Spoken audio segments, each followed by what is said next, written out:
नमस्कार, मैं सुरजीत कुमार। आप देख रहे हैं द लोकसभा। जिस तरीके से महाराष्ट्र का सियासी घमासान थमने का नाम नहीं ले रहा है, उसी में एक नया मोड़ आया है। सुप्रीम कोर्ट से एक फैसला आया है कि 11 तारीख तक किसी की बागी को अल्पमत घोषित नहीं किया जाएगा, उन्हें बर्खास्त नहीं किया जाएगा और उन्हें 11 तक निरस्त भी नहीं रखा जाएगा कि वो बागी हैं या क्या है। इस तरीके से सुप्रीम कोर्ट का फैसला है। लेकिन उसके बाद ये आया कि बीजेपी अंदर से गेम खेल रही है। सवाल ये उठ रहा है कि क्या बीजेपी का कोई बयान नहीं आ रहा, ना बीजेपी इसमें कुछ कर रही है। लेकिन सवाल ये है कि जब भी विधायक कहीं जा रहे हैं तो बीजेपी वाले राज्य में ही जा रहे हैं। क्यों, आखिर ऐसा क्यों हो रहा है? और बीजेपी कह रही है कि अंदर से गेम खेल रही है। जो कुछ चल रहा है महाराष्ट्र में, इस सब के पीछे बड़ा सा हाथ है और जो है बीजेपी का। हम जानना चाहेंगे क्या इसमें बीजेपी का अहम रोल है या बीजेपी गेम प्लान कर रही है। और जिस तरीके से गेम को चला रही है, सूरत जाना, फिर गुवाहाटी जाना और गुवाहाटी से बयान जारी करना एकनाथ शिंदे का, क्या कहना चाहेंगे इस पर? देखिए पत्रकार महोदय, नमस्कार, जय श्री राम। इस मुद्दे की शुरुआत जो है वो हनुमान जी की हनुमान चालीसा से हुई थी। दूसरी बात मैं ये कहूँगा कि आपने अभी कैमरे के आगे कहा है कि वो बीजेपी का राज्य है। अरे महोदय, अरे पत्रकार भाई, वो बीजेपी का राज्य नहीं है, वो हिंदुस्तान है। आपकी अभिव्यक्ति की आज़ादी है। जहां आपका मन करेगा आप कन्याकुमारी से कश्मीर तक कहीं भी जा सकते हैं और इधर बंगाल से लेकर गुजरात तक आपका जहां मन करे जाएं।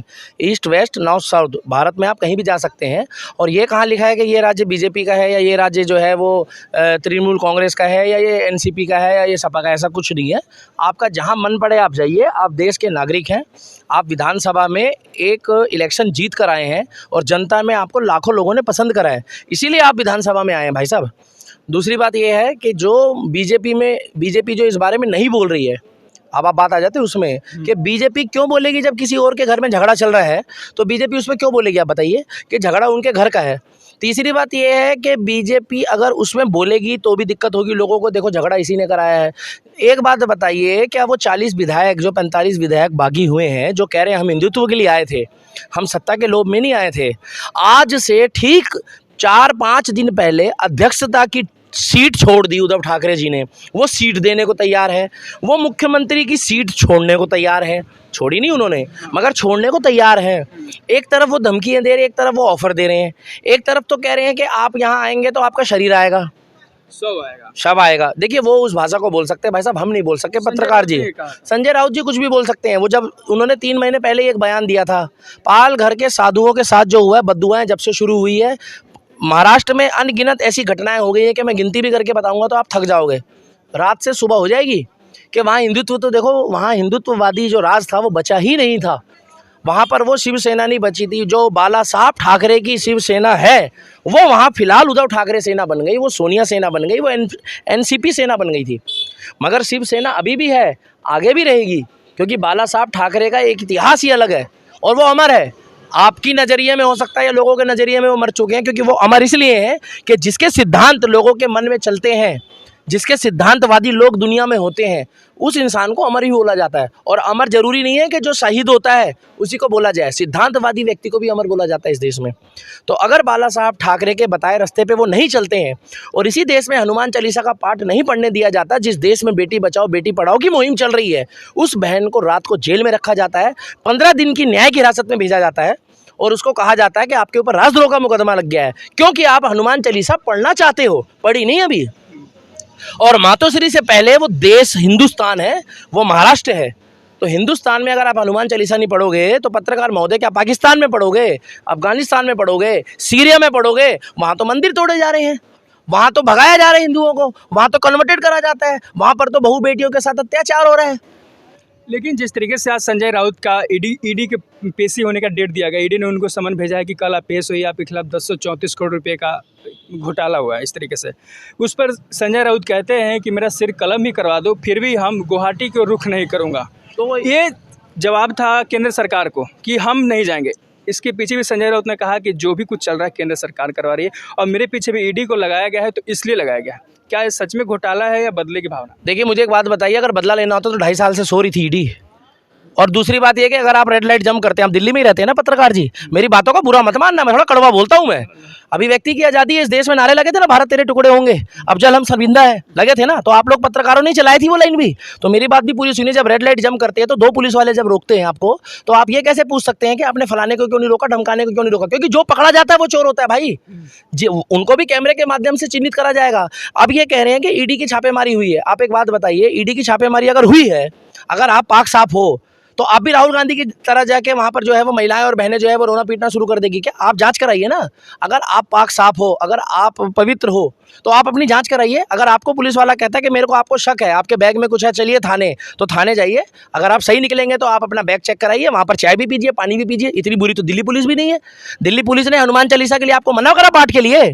आप जांच कराइए। दिल्ली पुलिस ने आपको हनुमान चालीसा के लिए पाठ के लिए मना करा? यहीं आई थी राणा दंपति, यहाँ हनुमान चालीसा का पाठ पढ़ी। एक बारी को केजरीवाल को भी दिख गया कि अगर हनुमान चालीसा के खिलाफ बोलूंगा ना तो इलेक्शन आ गए। कल जीते हैं ना, ये हार जाते मेरे भाई, क्योंकि इनको मालूम है कि हिंदुत्व के लिए भी लोग जी रहे हैं। देखिए, बिजली पानी माफ, दिल्ली दारू पी के साफ, ये मुद्दा भी है कि बिजली पानी माफ, और वो भी 1 अक्टूबर से लॉलीपॉप छीन लेंगे ये। मगर जो ये उद्धव ठाकरे जी की मैं इज्जत आज भी करता हूँ, क्योंकि वो बाला साहब ठाकरे जी के जो वंशज है वो मर्यादा में बोलते हैं, अच्छे इंसान है। मगर बाला साहब ठाकरे जी के बताए हुए रास्ते में नहीं चलते। मुझे ऐसा लगता है कि संजय राउत जी भी उनको भड़काते होंगे, क्योंकि संजय राउत जी के मुंह से हमेशा जो है ना जहर निकलता है, कोबरा का विष निकलता है। मुझे तो साक्षात कोबरा का ही वो रूप दिखते हैं। उसका कारण है, कभी तो वो कहते हैं कि 3 महीने पहले बोला कि 4 गट गड़ा देंगे, 10 फुट गड़ा देंगे जमीन में। अब वो कह रहे हैं कि वहां से लाश आएगी। आपको बताइए कि आपके गृह मंत्री सोए हुए थे कि आपको यही नहीं पता लगा कि आपके 40 विधायक बागी हो गए हिंदुत्व के लिए, और हिंदुत्व के लिए वो बने हैं। और एकनाथ शिंदे एक ऐसा नाम है कि जो बाला साहब ठाकरे को अपना बड़ा भाई, अपना गुरु, अपना क्या कहते हैं, जिसे कहते हैं ना सखा। अगर सनातन धर्मी तो सखा का मतलब समझ सकते हो, सर्वश्रेष्ठों में एक होता है, जिनको वो अपना गुरु मानते थे। आज उनकी फोटो को भी तिलक लगा रहे थे वो। मगर इनके 2 बयान अगर आप देखोगे ना उद्धव ठाकरे जी के जो आए हैं, पहले बयान में इनके फोटो क्या है, दोनों बयान जरा बताएं। मैं बताता रहा हूँ। पहले जो इनका बयान आया, इनका बयान ये है उद्धव ठाकरे जी का कि आप आ जाइए, घर परिवार का झगड़ा है। आपके सामने से आपका बच्चा गायब हो गया और आपको पता ही नहीं आपका बच्चा कहाँ गया, आपकी टीम के लोग कहाँ जा रहे हैं, पहली बात। दूसरी चीज, आपने बैकग्राउंड देखा भाई साहब? अब अगर मैं पार्क में खड़ा हूं ना तो आपको हरियाली दिख रही है, मगर बुरा मत मानना, मैं ठेके के बाहर खड़ा होकर अगर ये बयान दूंगा तो आप मेरी बाइट ले लोगे? आप कहोगे कि भाई साहब यहाँ पर तो शराब बिट रही है, यहाँ पर तो मुद्रापान हो रहा है, यहाँ पर तो मैं लूंगा नहीं। अब उनके बैक साइड में झंडे के साथ साथ, पहले बयान में कुछ भी नहीं था, सिर्फ महाराष्ट्र का नक्शा था। दूसरे बयान में उनको, पहले बयान में उनके सब कुछ था, दूसरे बयान में उनका सब गायब हो गया, क्योंकि उनको पता सत्ता चली जाएगी। अब देखिए, जब आपको वोट देने की, आप कैसे कह सकते हैं कि सत्ता चली जाएगी? अभी तो 12 जुलाई तक वो फैसला सुप्रीम कोर्ट ने अपने पास में रखा है, तो अब किस तरीके से कह सकते हैं? शिवसेना का मतलब है सनातनी सेना, ब्रह्मा विष्णु महेश, महेश का मतलब है शिव, और शिव की सेना का मतलब है शिव की सेना। और उसके बाद भी अगर उसमें हिंदू, मुस्लिम, सिख, ईसाई साथ मिलकर प्रगति करवाना चाहते हैं, विकास जब होता है, सड़क बनती है ना, तो उसमें ये नहीं लिखा होता कि यहाँ से मुस्लिम नहीं जाएगा, या सिख नहीं जाएगा, या हिंदू नहीं जाएगा, या मुस्लिम नहीं जाएगा, वहाँ कोई भी जा सकता है। विकास महाराष्ट्र में सबके लिए हो रहा है। मगर बाला साहब ठाकरे की जो शिवसेना थी, उस शिवसेना में और आज की सोनिया सेना में जमीन आसमान का फर्क है, जो चल रहा है अभी नेशनल मीडिया दिखा रही है। तो आपको क्या लगता है, जिस तरीके से शिवसेना बिखर चुके पूरी तरीके से, 40 विधायक उधर, 16 और 2-3-4 जाने वाले हैं, तो क्या शिवसेना उद्धव ठाकरे की रहेगी या एकनाथ शिंदे की होकर मान रहेगी? देखिए, शिवसेना तो शिवसेना है, पहली बात तो ये है। इसका नेता कौन होगा, डिसाइड कौन करेगा, किसके हाथ? मैं आपको सच्चाई बताऊं तो वो लोकतंत्र है। लोकतंत्र में देखा है आपने, भीड़ तंत्र भी होता है। आप लोग भी भीड़ दिखाते हैं ना कि लाखों की तादाद में मोदी जी की रैली में आए हैं, सोनिया जी की सेना में रैली में लाखों लोग आए, भीड़ तंत्र दिखाते हैं ना आप। और आप लोगों के दिखाने के बाद भी लोग कहते हैं कि भैया भीड़ तो बहुत है, लोग इनको सपोर्ट कर रहे हैं। उसी तरीके से जहां विधायक भी 1/4 2/3 हो रहे हैं, आज 35-40 विधायक, जिनके पास टोटली 60 है मेरे ख्याल से, 55-60 विधायकों में से 55 में से 40 एक तरफ हो गए। अरे मेरे भाई, जब 40 एक तरफ हो गए हैं तो ये वो हैं जो सनातन धर्मी रक्षे पे चलना चाहते हैं। आखिर ये बागी होकर इनका भविष्य क्या है, आगे कहाँ जाएंगे? बीजेपी नहीं हुए, ये कहा जा रहा है, जो सत्ता से, जो पार्टी से अलग होता है, जो अलग थलग हो जाए, उनको बागी ही कहा जाता है। तो आखिर इनका भविष्य क्या है? क्या बीजेपी ज्वाइन करेंगे, या जो एमएनएस जो राज ठाकरे की पार्टी है, उनसे भी बात हुई 3 बार, क्या लगता है किस तरह जाएंगे और किसके साथ सरकार बनाएंगे, या ऐसे ही राष्ट्रपति शासन तक लेकर जाएंगे? देखिए, जहां उनको जाना है वहां वो जा सकते हैं। अभिव्यक्ति की आज़ादी है इस देश में, सीधी सी बात है। जब लोकतंत्र में आपको अधिकार है बटन दबाकर सरकार चुनने का, कि आप चुन सकते हो, चाहे बैलेट पेपर से चुनो, चाहे बटन दबाकर चुनो ईवीएम से, तो उनको भी अधिकार है कि उनके ऊपर लाखों बंदों ने विश्वास जताया है, और शिवसेना के हो, सनातन धर्मी हो बोल के विश्वास जताया है। अब उनकी इच्छा है कि वो जहाँ चाहें वो जा सकते हैं, क्योंकि वो हिंदुत्व के लिए खड़े हैं। अगर एकनाथ शिंदे जी को लालच होता तो वो 4 दिन पहले जो ऑफर आई थी उस ऑफर के लिए बात करते, और आज मुद्दा ही कुछ और चल रहा होता कैमरे के आगे। मगर उनके कोई लालच नहीं था अध्यक्ष की सीट का, और ना मुख्यमंत्री की सीट का कोई लालच था। उन्होंने सिर्फ एक ही बात बोली कि हम बाला साहब ठाकरे के बताए रास्ते पे चल रहे हैं, उसी मार्ग में चलेंगे जो छत्रपति शिवाजी का मार्ग है, जो राष्ट्रवाद का मार्ग है, और उसमें राष्ट्रवाद के मार्ग में जो हमारे देश का नागरिक है उसको सामान्य अधिकार मिलेगा। इस मार्ग का मंजिल क्या है? जैसे अभी तो गुवाहाटी में बैठे हुए, अच्छी बात है, लेकिन इसका मंजिल क्या है? क्या महाराष्ट्र में आकर के सरकार बनाएंगे या विपक्ष में बैठेंगे? देखिए, हो कुछ भी सकता है। और इसमें देखिए, अगर वो हिंदुत्ववादी सरकार के पास जाएंगे तो समझदार को इशारा काफ़ी है।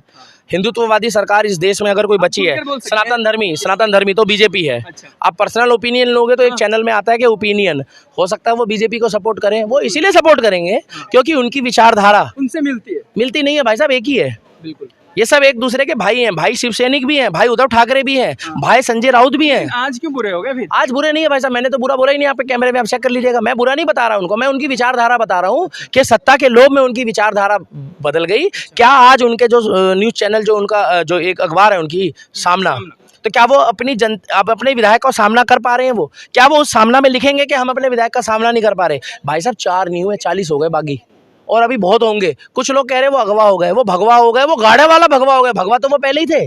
कुछ लोग कह रहे भगवा हो गए, मेरे भाई वो भगवा पहले ही थे, मगर उसे ये कह सकते हो कि गाढ़ा भगवा हो गए।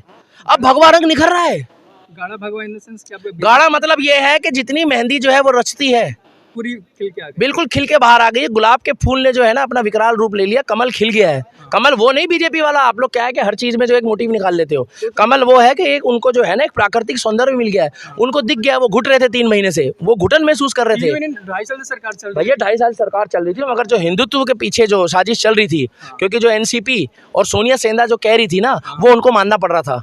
आप जानकारी ली लिया तो शरद पवार और कांग्रेस के जो विधानसभा क्षेत्र है वहाँ विकास कार्य धड़ल्ले से चल रहा था। विकास होना अच्छी बात है, नहीं दिया जा रहा। फंड दिया नहीं। देखिए बेटा, फंड ही नहीं होगा तो विकास कहाँ से करोगे? उनको इसलिए मौका मिल गया उनको कि हम एक बार जो है ट्राई मार लेते जनता के बीच काम करके, क्योंकि इस देश में जो है ना विकास को चुना जाएगा। उत्तर प्रदेश में डबल इंजन की सरकार आ गई है। कुछ लोग कह रहे थे कि योगी जो है वो मठ में चला जाएगा, मैं हैदराबादी इमाम हूँ, 15 मिनट के लिए पुलिस हटा दो, और मोदी जो है वो गुफा में चला जाएगा। अब कौन गुफा में गया भाई साहब? कौन बट में गया? ओवैसी जी जहाँ है वहीं ठीक है, मगर ये जरूर है कि उनकी वीडियो देखने के बाद भाई साहब मज़ा बहुत आता है, हंसी भी छूटती है, कई बार दंगे भी हो जाते हैं, कई बार लोग भड़क भी जाते हैं, मगर जो वो कर रहे हैं, जो वो बयान देते हैं, आज के डेट में हिंदुस्तान में 2 लोगों के बयान जो है वो खतरनाक है। अगर आप तोलोगे, एक संजय राउत जी का जो 3-4 महीने से वो कड़वाहट बोल रहे हैं, और ओवैसी जी तो पता नहीं कितने दिनों से बोल रहे हैं। वो तो 2008 से और 7 से देखता आ रहा हूँ मैं उनको। तो संजय राउत जी जो कह रहे हैं वहाँ से उनका शरीर आएगा, आत्मा उनकी चली गई है, और उनका पोस्टमार्टम वहाँ होगा, पता नहीं कैसी कैसी भाषा कर रहे हो। एक तरफ तो आप कह रहे हो बैठकर आकर बात करो।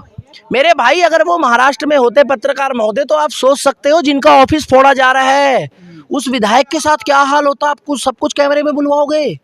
जिसका ऑफिस फोड़ा जा रहा है, जिसके कार्यकर्ताओं के आगे आज निर्दलीय उम्मीदवार के क्या कहते हैं ऑफिस फोड़ा गया है, वही शिव सैनिक हैं ये जो कह रहे हैं। पोस्टर में काली भी पोती जा रही है। कालक तो देखिए पोती जा रही है, साथ के साथ उनका ऑफिस तोड़ा जा रहा है। ये सर्टिफिकेट बांट रहे हैं कि ये बड़ा शिव सैनिक है, हम छोटा शिव सैनिक है। मगर जो आपके एकनाथ शिंदे जी के समर्थन में लोग सड़कों पर आए हैं हजारों की लाखों की तादाद में, वो सर्टिफिकेट नहीं मांग रहे, वो अब भी अपने आप को शिव सैनिक कह रहे हैं। मगर जो सनातन धर्मी रास्ते में चलेगा और उसकी दिशा जैसी भी हो, मगर हो सनातन धर्मी, तो वो अगर पार्टी बनाए या किसी को बहुमत दे, जनता जो है लोकतंत्र की आज़ादी वो उसके साथ ही जाएगी फिर, क्योंकि गुट बन गया है, पब्लिक भी उनका साथ दे रही है, क्योंकि हिंदुत्व के नाम पर ये आए थे और अब इनका हिंदुत्व जो है वो सोया हुआ है। अगर इसी देश में हनुमान चालीसा नहीं पढ़ने दी जाएगी, आज कह रहे हैं हनुमान चालीसा मत पढ़ो, फिर कहेंगे गदा खरीदना बंद कर दो। आपको पता है ये कह रहे थे गदाधारी है और हम घंटाधारी हैं, ये विपक्ष को कह रहे थे, संजय राउत जी कह रहे थे कि हम गदाधारी है और आप घंटाधारी हो। अब ये सर्टिफिकेट बांट रहे लोगों को। अरे मेरे भाई, अगर आप मंदिर जाते हो, अगर आप हिंदू हो ना, तो पहले घंटा ही बजाया जाता है कि ईश्वर को कि भैया मैं आपके दरबार में आया हूँ हाजिरी लगाने। उसके बाद गदाधारी तो हनुमान है, आप उनके चरणों में नतमस्तक होते हो। तो ये तो जो कड़वाहट है ना, ये कड़वाहट इन्होंने वहीं से बयान दे के उल्टी सीधी शुरू करी थी। उत्तर प्रदेश मॉडल में कल आजम खान का जो गढ़ था, जो सपा का गढ़ था, वो भी खत्म हो गया है। अब ये ईवीएम पे ठीकरा फोड़ रहे हैं। अरे भैया ईवीएम में गड़बड़ थी, एक नेता वहाँ रो रहा है, पता क्या कह रहा है कि भैया ईवीएम में गड़बड़ हो गई है, लोगों को वोट डालने दिया गया, फोर्स लगा दी। अरे तुमने तो गुंडे लगा दिए थे, यहाँ तो फोर्स लगी पड़ी उत्तर प्रदेश में, यहाँ तो शांति अमन है।